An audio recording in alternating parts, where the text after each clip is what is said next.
जय हिंद दोस्तों, स्वागत है आप सभी का कल्पाक्ष के डेली करंट अफेयर सेशन में। चलिए आज बात करते हैं 6 अगस्त 2025 के उन महत्वपूर्ण इवेंट्स के बारे में जो आपकी आगामी एग्जाम के लिए काफी महत्वपूर्ण होने वाले। जो लोग चैनल पर पहली बार आए इस वीडियो को अंत तक देखें, चैनल को सब्सक्राइब करें और ये फाइंड आउट करें कि किस तरह से मिनिमम टाइम में, मिनिमम क्वांटिटी में हम मैक्सिमम क्वालिटी कैसे ले सकते हैं। आपको करंट अफेयर कवर करने के लिए डेली 1 या 1.5 घंटे के सेशन की कोई रिक्वायरमेंट नहीं होती। आप अगर सही सोर्स फॉलो कर रहे हैं तो आप एग्जाम के 100% क्वेश्चंस इस सेशन से बना सकते हैं। बिना देरी किए आगे बढ़ते हैं, बात करते हैं आज के इंपॉर्टेंट इवेंट्स के बारे में, उनसे बन सकने वाले क्वेश्चंस के बारे में। आज एक खबर उत्तराखंड से आई जो काफी दुखद रही। उत्तराखंड जो लगातार जल प्रलय का शिकार हो रहा है, हमने लगातार देखा केदारनाथ ट्रेजेडी के बाद ऐसा कोई साल नहीं गया, ऐसा कोई सीजन नहीं गया कि उत्तराखंड के किसी एरिया ने जल प्रलय नहीं देखा हो। उत्तराखंड के एक गांव जिसे कहा गया धराली पर बादल फटने के कारण आई बाढ़ ने लगभग 35 सेकंड के बीच में पूरे एरिया को खत्म करके रख दिया, मलबे के ढेर में कन्वर्ट कर दिया, जिसमें 100 से ज्यादा लोगों के लापता होने की खबर है और कहा गया कि अभी तक 4 लोगों की मृत्यु की पुष्टि जो है वो हो चुकी। सेना के जवान वहां पर भी थे, उनके टेंट को भी नुकसान यहां पर पहुंचा है। कुछ माइन्यूट डिटेल यहां से निकाल कर देख लेते हैं। उत्तराखंड के उत्तर काशी जिले में सिचुएटेड है धराली धारावी, दो अलग अलग टर्म है। धारावी महाराष्ट्र मुंबई का एक एरिया है, धराली उत्तराखंड के उत्तर काशी जिले का एक एरिया है जो गंगोत्री हाईवे पर स्थित है। ठीक है, जहां के सुहर्षित धराली, हर्षिल और सुखी गांव में ये जो घटना है, ये घटना हुई है जहां पर, अच्छा ये कौन सी नदी के किनारे है, तो ये बेसिकली खीर गंगा नदी जो है उसमें आया सैलाब श्रीखंड पर्वत से निकलती है। ये कुछ माइन्यूट डिटेल है भैया, क्योंकि कई बार हम बड़ी नदियों के बारे में जानते हैं और पहाड़ी इलाके में कई छोटी छोटी नदियां होती है, तो वहां की नदी का नाम क्या है? खीर गंगा नदी।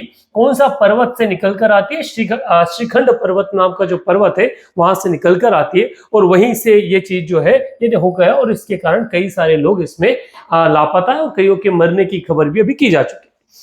एक्सपर्ट का ये मानना है कि जो टिहरी डैम है, उस टिहरी डैम पर बादलों की बनने की संख्या ज्यादा हो गई है, इस कारण से ये जो जल प्रलय की सिचुएशन है ये बार बार बनती आ रही है। जो 10 मीटर नदी देखते देखते कितने मीटर की हो गई? 30 मीटर चौड़ी हो गई। मीन्स उसका एक्सपांशन जो है वो काफी बढ़ के रह गया। हिमालय की जो दरार है उस पर बसा ये शहर है जो लगभग 10 साल में तीसरी बार तबाह हो चुका है। 1864 में, 2000, अच्छा इसके बाद में 2013, 2014 में भी यहाँ बादल फटने की घटनाएं हम लोगों ने देखी। 1500 साल पहले वाला एक कल्प केदार मंदिर जो है वो यहाँ पर, उसको भी इससे नुकसान पहुंचा। तो ये बेसिक सवाल यहाँ से संभव है कभी कल को आपके एग्जामिनेशन में आ जाए। एक खीर गंगा नदी बड़ा महत्वपूर्ण है, श्रीखंड पर्वत जिसका नाम मेंशन हुआ वो श्रीखंड पर्वत आपका महत्वपूर्ण है, धराली, हर्षिल और सुखी गांव जो है वो मेंशन। तो यहाँ से क्वेश्चन बनने की संभावना है। आगे बढ़ते हैं, अगली न्यूज को कवर करते हैं जहां से हम लोग क्वेश्चन जनरली बना रहे हैं। भारत के साथ में फिलीपींस के जो प्रेसिडेंट है वो इंडिया विजिट किए और उनके जिनका नाम है मार्कोस, उन्होंने भारत के साथ एक नया स्ट्रेटेजिक पार्टनरशिप स्टैब्लिश करने का जो एक डिक्लेरेशन है वो साइन किया। फिलीपींस के साथ हमारी दोस्ती के लगभग 75 साल पूरे हो गए। हम दोनों के बीच में डिप्लोमेटिक रिलेशन थे, पर उन डिप्लोमेटिक रिलेशन को अब हमने स्ट्रेटेजिक पार्टनरशिप में कन्वर्ट कर दिया है। हम फिलीपींस को ब्रह्मोस मिसाइल जो है वो हमारी तरफ से दे रहे हैं। सो जो रिपब्लिक ऑफ आपका फिलीपींस है, वहां के जो प्रेसिडेंट मार्कोस वो इंडिया विजिट करने आए। अगर फिलीपींस के बारे में बात किया जाए तो फिलीपींस साउथ चाइना सी वाला जो एरिया है वहां पर सिचुएटेड एक आइलैंड नेशन है जो चाइना के दबाव में लगभग है, चाइना के डर से सहमा जी रहा है और उसको भारत जैसे किसी मित्र की आवश्यकता थी और भारत उसका एक सहारा जो है वो बना है। हम इन्हें ब्रह्मोस मिसाइल सिस्टम जो है वो सप्लाई कर रहे हैं, वो बेच रहे हैं और इसी के कारण दोनों देशों में एक नया रिलेशन जो है वो बना है। रिलेशनशिप के मामले में कई सारी चीजें होती है, किसी को हम बोलते हैं डिप्लोमेटिक रिलेशन, किसी को बोलते हैं हम फ्रेंडली रिलेशन, कहीं हम बोलते हैं कि हम सिर्फ एक क्या है टूरिज्म पे बात करें और कहीं पे हम सीधा बोल देते हैं कि हमारे स्ट्रेटेजिक रिलेशन। यहाँ ये कॉन्सेप्ट स्ट्रेटेजिक रिलेशन की क्या करता है, चर्चा करता है। यहाँ से एक सवाल बनता है, क्वेश्चन आपसे पूछा जा सकता है कि फिलीपींस की राजधानी कौन सी है? What is the capital city of Philippines? काफी पॉपुलर एक कैपिटल इनकी जिसे नाम से जाना जाता है Manila. So D is the correct option for particular question कि फिलीपींस की जो कैपिटल है वो कौन सी है? मनीला है। आगे बढ़ते, अगला क्वेश्चन, सत्यपाल मलिक जो जम्मू एंड कश्मीर के गवर्नर थे जब पुलवामा अटैक हुआ, आर्टिकल 370 वहां पर 370 को हटाया गया उस दोनों समय।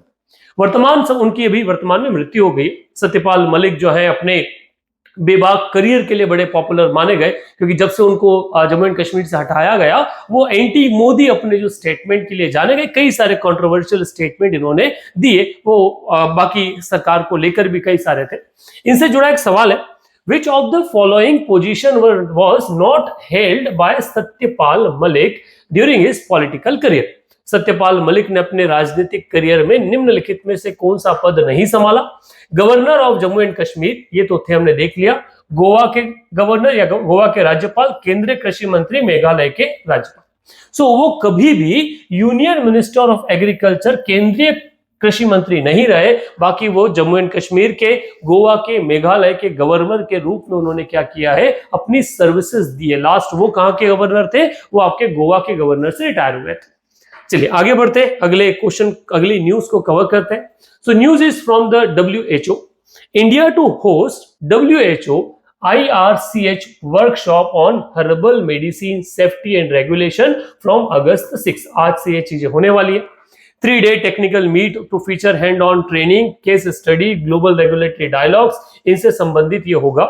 WHO और international regulatory cooperation for health herbal medicine workshop जो है वो शुरू हो रहा है, तो इससे संबंधित सवाल भी आपसे पूछे जा सकते हैं। अब यहां से संबंधित अगर सवाल के बारे में बात किया, कैसा सवाल पूछा जा सकता है? So the WHO and IRCH workshop on herbal medicine is jointly organized by WHO and which other body? WHO और IRCH हर्बल मेडिसिन कार्यशाला जो है वो WHO के साथ और किस संस्था के द्वारा आयोजित की जा रही है? Ministry of health and family welfare, general council of research in Ayurvedic science, international regulatory cooperation for herbal medicine और वर्ल्ड बैंक। तो ये जो कॉर्पोरेशन, जो ऑर्गेनाइजेशन है या फिर ये जो कॉन्फ्रेंस है, ये कॉन्फ्रेंस आयोजित की जा रही है WHO और IRCH के द्वारा, जिसका नाम है international regulatory cooperation of herbal medicine. So C is the correct option for question number. ये वो क्वेश्चन जहां से, ये वो न्यूज जहां से सवाल बनते हैं।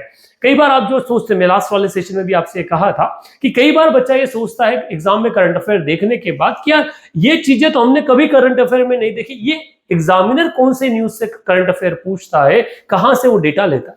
तो एग्जामिनर जो है वो गवर्नमेंट की ऑफिशियल साइट जैसे PIB हुआ, वहां से डेटा उठाता है। साथ में आप इंडियन एक्सप्रेस, द हिंदू को अगर फॉलो करते हैं तो आप हर एग्जामिनेशन के करंट अफेयर को कवर कर सकते हैं। फिर आप बैंकिंग के लिए जा रहे हैं, SSC के लिए जा रहे हैं, MPPSC के लिए, या फिर आप UPSC के लिए, ये डेटा आपके लिए सफिशिएंट होता है।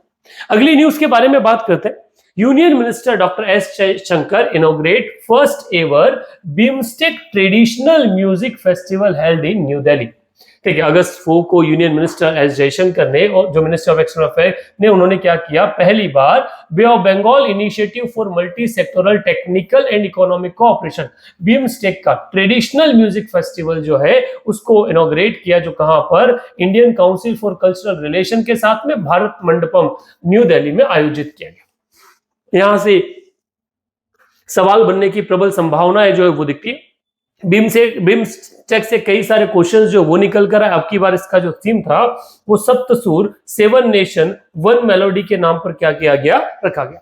बिम्स्टेक के मेंबर्स के बारे में अगर बात की जाए तो इसमें इंडिया, बांग्लादेश, भूटान, म्यांमार, नेपाल, श्रीलंका और थाईलैंड के लोग ने आके प्रमोशन किया, और यही क्या है, बिम्स्टेक कंट्री के रूप में जानी जाती है। इससे पहले भी सेशन में हम इस बारे में डिस्कस कर चुके हैं। यहां से संबंधित एक सवाल आप लोगों से, The permanent secretariat of BIMSTEC is located in which city? BIMSTEC का स्थायी सचिवालय किस शहर में है? New Delhi, Dhaka, Bangkok, Kathmandu. 1997 में स्टैब्लिश इस BIMSTEC का जो हेडक्वार्टर है वो स्टैब्लिश है बांग्लादेश के ढाका शहर में। So the B is the correct option for particular question। आगे अगली न्यूज को देखते हैं जहां से महत्वपूर्ण सवाल बन सकते हैं। IATA, ठीक है, जो एक ऑर्गेनाइजेशन है जिसका नाम है इंटरनेशनल एयर ट्रांसपोर्ट एसोसिएशन, उसने एक रिपोर्ट जारी की जिसमें उसने बोला Indians emerge as world's 5th biggest aviation market and Mumbai Delhi among the busiest airport pairs. वर्तमान में जारी की गई रिपोर्ट में उन्होंने कहा कि ग्लोबल एयर, जो IATA international air transport association क्या है, ग्लोबल एयरलाइन बॉडी है जो 350 कैरियर्स, ठीक है, उसके आधार पर क्या करती है, वर्ल्ड एयरपोर्ट ट्रांसपोर्ट स्टैटिस्टिक्स जो है वो जारी करती है। उस आधार पर India ranked as the 5th largest aviation market in 2025, जिसने 211 मिलियन पैसेंजर्स को क्या किया, आपका फ्लाई करवाया है। टॉप 3 कंट्रीज के बारे में बात करें तो उसमें आपका यूएसए आता है, ठीक है, फॉलोड बाय चाइना, और फिर आता है आपका यूके, ठीक है, जहां पर यूएसए में टोटल जो पैसेंजर्स है वो 876 मिलियन है, चाइना में 741 मिलियन एंड यूके में 241 मिलियन। इस तरह से फर्स्ट टॉप 3rd पोजीशन जो है वो बनाते हैं। अब भारत इनसे कितना दूर है, आप समझ सकते हो कि भारत को डेवलप होने में कितना समय है, हमें किस तरह से हमारी इंफ्रास्ट्रक्चर कैपेसिटी, पेइंग कैपेसिटी को इंक्रीज करना। अगर यहीं से बात की जाए तो दिल्ली मुंबई रूट जो है वो 7th मोस्ट या टॉप 10 बिजिएस्ट रूट में आया है, जो 7th पोजीशन पे आता है। अब इससे संबंधित सवाल जनरली आईएटीए से भी पूछा जा सकता है, ठीक है, where is the headquarter of IATA located. IATA का मुख्यालय कहां स्थित है, Geneva Switzerland, Montreal Canada, Paris France या न्यूयॉर्क यूएस।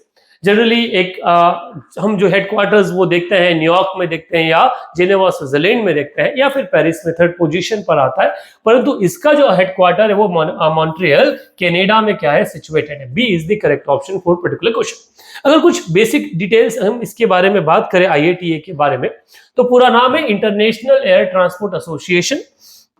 इसका काम अगर टाइप क्या है तो trade association for the world airline. 1945 में हवाना क्यूबा में इसका एस्टेब्लिशमेंट हुआ।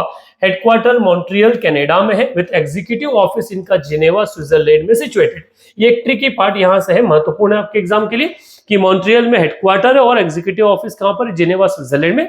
ऑब्जेक्टिव क्या है, to promote safe, regular, efficient and economical air transport, facilitate cooperation between airlines, ये इसके ऑब्जेक्टिव्स है। Members represent 350 airlines, accounting over 80% of global traffic. India का involvement, major Indian airline are IATA member. India also hosted IATA 81st annual general meeting in June 2025 in India. तो दोनों तरह से वर्तमान में आई न्यूज के आधार पर भी और इस जून 25 में हुई आपका मीटिंग के कारण भी आपका ये IATA न्यूज में है।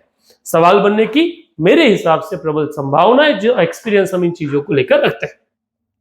आगे बढ़ते हैं, अगली न्यूज को कवर करते हैं। Moldova became 107th member of ISA.